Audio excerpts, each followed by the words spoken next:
తేనె కన్నా తీయనైన మాట తెలుగే, వీణ కన్నా వినసొంపైన పాట తెలుగే. తిరుపతిలో నయం కన్న సాచి, యాదాద్రిలో నరసన్న సాచి, సింహాచలము అప్పన్న సాచి, తెలుగే మనల కలిపేతి వాచి. యాసలే వేరైనా నీది నాది ఏ ఊరైనా, భూమి పైన పడగానే పలికే తొలి పలుకు. ఖండాంతరాలు యాడున్నా, గుండెల్లో శబ్దమై ఉన్నా, రెండక్షరాల పదమే అచ్చ తెలుగులో అమ్మా. భౌగోళికంగా వేరైనా, భావాలు భాష మారేనా, విడదీయలేని బంధంగా కలిపాడు మనల బ్రహ్మ. తేనె కన్నా తీయనైన మాట తెలుగే, వీణ కన్నా వినసొంపైన పాట తెలుగే.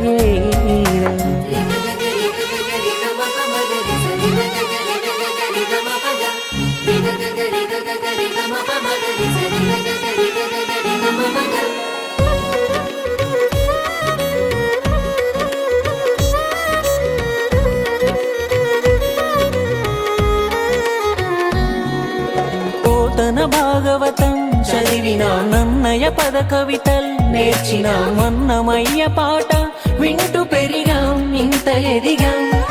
అల్లూరి వీరత్వం చూసినాం, రాయల తేజముకే మురిసినాం, రుద్రమ రౌద్రముతో స్ఫూర్తి పొందాం, నిండి గర్వం. ఏది ఎక్కువ ఏది తక్కువ, ఒక్కో చోట ఒక్కో చరిత, నరనరాలలో పారుతుందిరా తెలుగు పాలకుంట. ఏ దేశమేగినా ఎంత ఎదిగినా, ఎదురు పడితే మన వాళ్ళెవరైనా, బాగున్నారా అన్న పిలుపుకే ఎంత పులకరింత. తేనె కన్నా తీయనైన మాట తెలుగేరా, వీణ కన్నా వినసొంపైన పాట తెలుగేరా.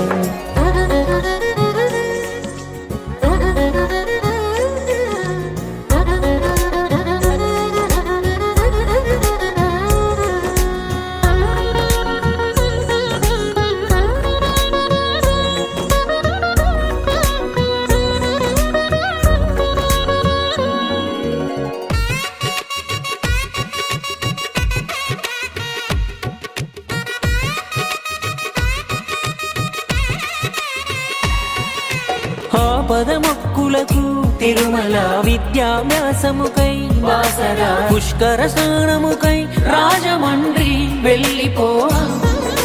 కవులు గాయకులు అభిమాన తారలు నాయకులు, మన ఊరి వాళ్ళే కాదు అని పొంగు ప్రేమ ఆపగలమా.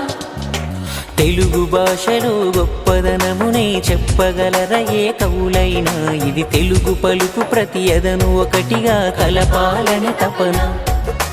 రెక్కలొచ్చి ఎటు ఎగిరిపోయినా, ఎప్పటికీ ఒక్కటిగా నిలిపే తల్లి వేరు మన తెలుగు భాషని ఉండాలో స్మరణ. తేనె కన్నా తీయనైన మాట తెలుగే, వీణ కన్నా వినసొంపైన పాట తెలుగే.